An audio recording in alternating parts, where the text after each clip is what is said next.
तुम्हें तो पता ही है जिन्बू के शैडो आर्मी के अंदर बीरू सबसे ज्यादा लॉयल है। अगर कोई भी बंदा जिन्बू को इत्तू सा भी हाथ लगाए तो ये उसका हालत कुछ ऐसा करेगा।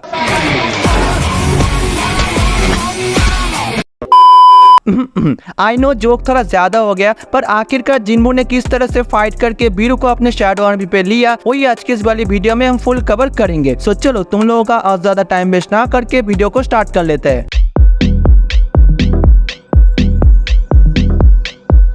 तो चैप्टर के शुरू में हमें एक एंट को दिखाया जाता है जो कोरिया के एक एरिया पर उसका डेड बॉडी पड़ा हुआ होता है। बट ये चीज देख के सारे एंटर शॉक्ड हो जाते हैं कि आखिर ये एंट कैसे जीजू एसेंट से कोरिया पर आया, क्योंकि ये हादसा कोई नॉर्मल बात नहीं है कि कोई भी एंट बिना वजह अचानक जीजू एसेंट से सीधा कोरिया आ जाए। पर एक्चुअली में सभी हंटर जीजू एसेंट पर काफी बार रेड किया है, मगर वो लोग हर बार हार जाते थे एंट्स के अगेंस्ट। क्योंकि तुम लोग को शायद पता ना हो, एक नॉर्मल एंट्स का पावर भी एक ए रैंक के जितना होता है। और यही नहीं, उन लोग को ये भी पता चलता है कि जीजू एसेंट के सारे एंट्स इवॉल्व कर रहे हैं, यानी कि एंट्स और भी ज्यादा पावरफुल हो रहे हैं एक इस रैंक के हंटर के बराबर। इसलिए वो लोग एक प्लान बनाते हैं कि जापान और कोरिया दोनों से उनके बेस्ट हंटर जाएंगे जीजू एसेंट पर। अब कोरिया के हंटर एसोसिएशन के प्रेसिडेंट गोगो ने जापान के साथ ना चाहते हुए भी पार्टनरशिप कर लेता है। एंड दूसरी तरफ जापान वाले इतने भी सीधे नहीं होते, वो लोग चाहते हैं कि कोरिया के सभी हंटर मारे जाए, क्योंकि जापान पहले से ही कोरिया को हिट कर रहा है। बाय द वे उन सभी का प्लान है कि कोरिया के हंटर केव में जाके क्वीन को खत्म करेंगे और जापान वाले जीजू एसेंट के बाहर निगरानी करते रहेंगे ताकि कोई भी एंट जीजू एसेंट के बाहर ना जा सके। तो फिर प्लान के हिसाब से कोरिया के एस रैंक हंटर जीजू एसेंट पर जा रहे होते हैं। एंड उन लोग के साथ एक कैमरामैन भी आता है जो कि उनके फाइट को टीवी पे ब्रॉडकास्ट करेगा। बट वो लोग सोचते हैं चेयरमैन ने आखिर इस खतरनाक जगह पे एक कैमरामैन को क्यों भेजा हमारे साथ। इसका मेन रीजन है कि कोरिया के लोग अपने सक्सेस को पूरी दुनिया के सामने दिखाना चाहते हैं। एंड इसके बाद और एक हंटर कैमरामैन को कहता है, देखो तुम्हें तो पता ही है हम सभी कहाँ पे जा रहे हैं, तो मैं तुम्हें यही कहना चाहता हूँ कि जो तुम कर रहे हो वो बहुत ही सोच समझ के करना, क्योंकि तुम्हारा जिंदगी अब तुम्हारे हाथ पे है। ऐसे ही वो लोग एक दूसरे के साथ बातचीत कर रहे होते हैं। फिर हमें ये भी पता चलता है कि इस ब्रॉडकास्ट पर 10 मिनट का डिले था ताकि कोई भी प्रॉब्लम आ जाए तो फिर वो लोग तुरंत ब्रॉडकास्ट को बंद कर सके। अब वो लोग जीजू एसेंट पर उतरते ही उस जगह के सारे एंट्स उनके ऊपर अटैक करते हैं, जो चोइजू अपने फायर अटैक से उन सभी को फिनिश कर देता है। और फिर बाकी के एस रैंक हंटर सेफली उतर जाते हैं और उन लोग के उतरते कोरिया वाले इलेक्ट्रिक जैमिंग वॉइस को एक्टिवेट कर देता है, जिससे सारे एंट्स को क्वीन सिग्नल ना भेज पाए। दूसरी तरफ जापान के एस रैंक हंटर बाकी एंट्स को निपटा रहे होते हैं और वो लोग दूर से देखते हैं कि एक बड़ा सा धमाका होता है माउंटेन के ऊपर, जिससे जापान के एस रैंक हंटर समझ जाते हैं कि कोरिया के एस रैंक हंटर वहाँ पे पहुंच चुके हैं। एंड फिर हमें दिखाया जाता है चोइजू को जो माउंटेन के ऊपर एक जाला बना देता है। और ये जाला भी कोई मामूली जाला नहीं होता है, ये एक ऐसा टाइप का जाल है कि इसको बी रैंक से नीचे रैंक के एंड भी तोड़ नहीं सकते। इसके बाद सभी एस रैंक हंटर केव में आते हैं, पर उन लोगों को ये नहीं पता है कि किस टनल से जाके हम क्वीन के एग्जैक्ट लोकेशन पे पहुंच सकते हैं। और ये सब वो लोग सोच ही रहे होते हैं, पर उतने में ही चोइजू अपने फायर अटैक करके क्वीन के एग्जैक्ट लोकेशन ढूंढ लेता है। फिर वो सभी उस टनल से जा रहे होते हैं और अंदर जाके चोइजू देखता है कि पूरे एरिया पर क्वीन के लाखों एक्स पड़े हुए होते हैं। ये देख के चोइजू गुस्से में उन सभी एक्स को जाने को कहता है, पर चाहिन उसको रोकती है और इतने में ही सिर्फ एक एक्स अकेले ही टूटने लगता है। ये देख के सभी हैरान हो जाते हैं। और वो क्योंकि एक रॉयल गार्ड का एग है। पर भाई कहता है हम सभी का फोकस क्वीन को मारने के ऊपर है, तो अब जो कुछ भी हो जाए हम सभी को रुकना नहीं है। फिर हम बाहर पे सभी जापान के हंटर को देखते हैं जो एक इनविजिबल चीज उन सबको एक के बाद एक मार रहा होता है। और ये चीज देख के तुम समझ चुके होगे ये कौन है। एंड अंदर पे एक बड़ा सा रॉयल गार्ड उनके ऊपर अटैक कर रहा होता है, पर चाहिन उसको 3 और 4 स्लैश के अंदर ही बीच में से फाड़ देती है। और इस रॉयल गार्ड से फाइट करके वो सभी बहुत ही घायल हो चुके थे, पर बियोंग उन सभी को हील कर देता है। एंड बियोंग ये भी कहता है तुम लोग चिंता मत करो, मैं तुम लोगों के आसपास ही रहूंगा तुम लोगों को हील करने के लिए। तभी उन लोगों के सामने काफी सारे रॉयल गार्ड आ जाते हैं, जो देख के भाई कहने लगता है कि चलो मैं तुम लोगों को दिखाता हूँ कि किस तरह से फाइट करना चाहिए। इसके बाद बाहर पे जापान के 2 हंटर देखते हैं कि उनके एक साथी का डेड बॉडी, जो देख के वो लोग घबरा जाते हैं बहुत ही। तभी उन दोनों हंटर हंटरों में से एक हंटर को एक हाई प्रेजेंट ऑरा महसूस होता है एंड ये चीज से बचने के लिए वो लोग अपने पावर का यूज करते हैं, मगर वो सेम इनविजिबल चीज उनको भी नहीं छोड़ता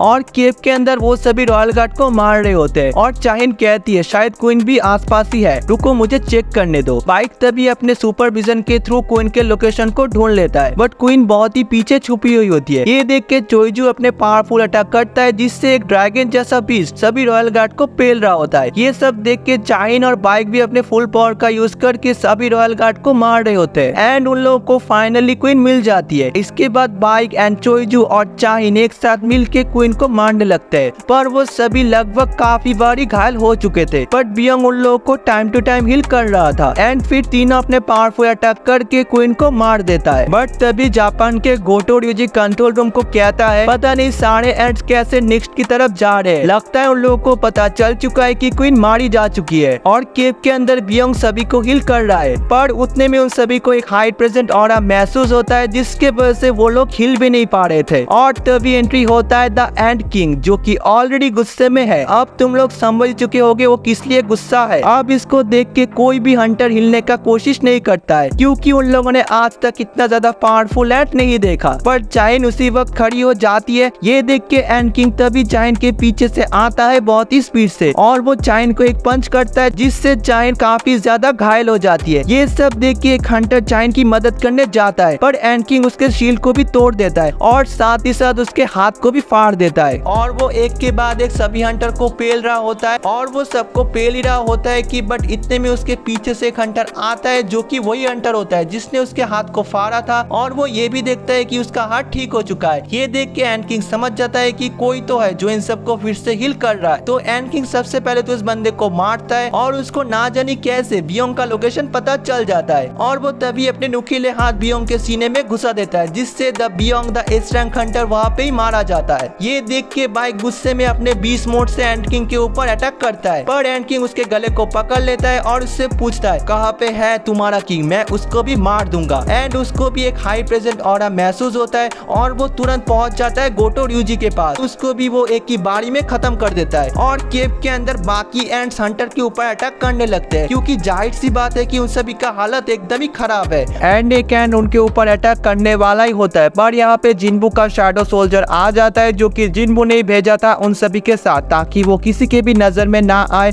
अब जिन्बू भी कोरिया पर रह के उसके शैडो सोल्जर के आईज से सब कुछ देख पा रहा था। तभी जिन्बू कहता है एक्सचेंज। इसका मतलब है कि इस पावर से जिन्बू अपने पोजीशन को शैडो सोल्जर के पोजीशन से एक्सचेंज कर सकता है और फिर वहाँ पे वो कैमरामैन लगभग मरने वाला ही होता है। बट इतने में यहाँ पे इग्रिस का स्वॉर्ड आ जाता है क्योंकि यहाँ पे जिन्बू का एंट्री हो चुका है जो आते ही अपने शैडो आर्मी को समन कर देता है एंड यहाँ पे शैडो वर्सेस एंड का फाइट शुरू हो जाता है और जिन्बू भी अपने डैगर से सभी एंड को मार रहा होता है। फिर जिन्बू इसके बाद सभी हंटर को हील कर देता है, बट वो चाइन को ठीक तरह से हील कर नहीं पा रहा था। पर उसी वक्त एंड किंग वापस आ जाता है और वो कहता है मैंने जिस बंदे को मारा वो तुम लोगों का किंग नहीं था, तो कौन है तुम सभी का किंग। एंड किंग को देख के जिन्बू उसके पास जा रहा होता है और एंड किंग भी जिन्बू के पास जाने लगता है। अब यहाँ पे ये दोनों अपने ऑरा को बहुत ही ज्यादा बढ़ाने लगते हैं जिसके वजह से एक बड़ा सा धमाका होता है और धूल हटने के बावजूद ये दोनों एक दूसरे के आमने सामने होते हैं। ये देख के एंड किंग गुस्से में चिल्लाने लगता है। फिर वो दोनों एक ही टाइम पे एक दूसरे को पंचेस करता है जिसका इम्पैक्ट इतना ज्यादा होता है कि पूरी केव भी हिल जाता है। अब ये देख के बाइक और बाकी हंटर्स को बिलीव भी नहीं होता है कि जिन्बू इतना ज्यादा पावरफुल भी हो सकता है क्योंकि जिन्बू और एंड किंग बहुत ही स्पीड से लड़ रहे थे, पर जिन्बू उसको हैंड टू हैंड कॉम्बैट में पूरी तरह से पेल रहा था। अब ये देख के एंड किंग अपने जीप से जिन्बू के ऊपर हिट करता है और ये अटैक से जिन्बू को बस से खरोची पड़ता है। बट यहाँ पे एंड किंग बहुत ही खुश हो जाता है और वो सोचता है अब मेरे इस अटैक से ये थोड़ा कमजोर बन जाएगा क्योंकि इसके जीप पे पॉइजन भरा हुआ है। बट जिन्बू उसी वक्त उसके हाथ को पकड़ लेता है एंड उसको एक जोरदार पंच मारता है जिससे वो काफी दूर जाके गिरता है। पर एंड किंग सोचता है आखिर कैसे इसको मेरे पॉइजन का असर क्यों नहीं हो रहा क्योंकि सिस्टम ने ऑलरेडी इस पॉइजन को जिन्बू के बॉडी से एलिमिनेट कर दिया है। फिर जिन्बू उसको एक किक करने जाता है पर एंड किंग तभी उठ जाता है